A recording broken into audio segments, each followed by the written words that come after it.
Well, howdy again, y'all. It's me, Shirlene, coming at you from back down here inside the Rusty Rig studio. Oh, well, things have turned out kind of... They ain't going so smooth here for getting ready for Baleen and Carl's wedding tomorrow. The weather has just turned out mighty sour. And it's been raining for several days, and the place where she had in mind to get married down there at the city park, well, she wants us to call it the venue. Down there at the venue, there was a real pretty little pond out down there with one of those little fountains that comes up in a gazebo where she's wanting to get married and everything, and well, that is all just flooded out. It's just not going to work at all. We're hoping for a break in the rain tomorrow for them, but it ain't gonna be unflooded by the time she wants to get married tomorrow. So we're gonna have to figure something else out. And what she was gonna do for a little surprise. Now, don't let him know this, but what she was wanting to do was for a little surprise for him. She was gonna come kind of dancing in there, two-stepping, clippity-clop, boo-scootin' boogie, whatever, while I sang the Achy Breaky Heart. Now, that's what she's going to do, and that ain't going to work down there where she had in mind to do it. So what we got to do is we're going to have to move this whole thing uphill to where it's a little drier, and I mean drier because it ain't dry up there, a little drier ground. But the only problem there is it's right up next to the railroad tracks, and if the timing ain't right on that, well, that could get a little choppy right in there. So she got me out running around trying to beg, borrow, or steal any kind of plywood that I can get my hands on to make her a little runway on that soft ground to where she can still do her little clippity clop, making as much racket as she can when she comes boot scooting boogieing in there while I sing the Achy Breaky Heart.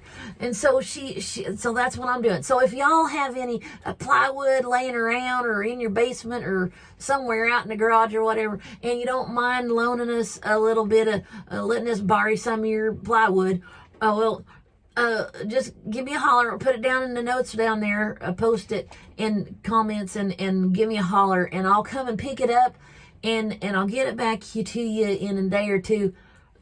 If my truck's running, and if it's not, it might take a little bit longer than that, but we'll just get it back to you.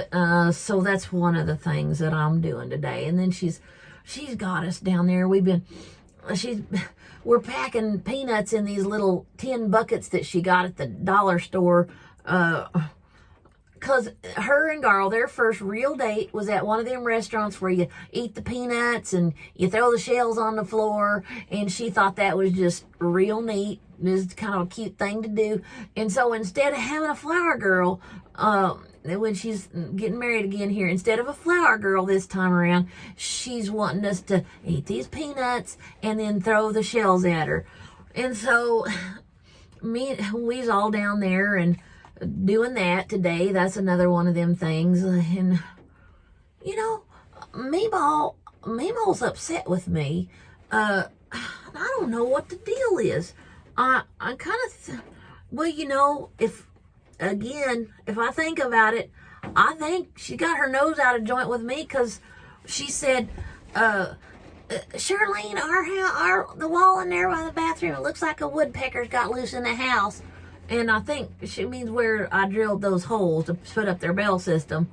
And then I just been so busy with Baleen's wedding, I haven't been able to get down there and fix it right. I fixed it pretty good. I did get their plaque out of their dining room with one of those little plaques of the little praying hands like this, that little praying hand thing. And I got that, and I put that over some of them holes. It didn't cover all of them, but it covered some of them. And that helped, but she's wanting it done right. And I just haven't had a chance to get down there and fix it. And I reckon that's why she's all got her feathers ruffled at me, but I don't blame her, I guess. But I'll tell you what, we have had some obstacles come up. And do you know what you do when you come across things like this that don't go real smooth? what you got to do is you got to keep on trucking, y'all. Just keep on trucking. We'll talk to you later. Bye now.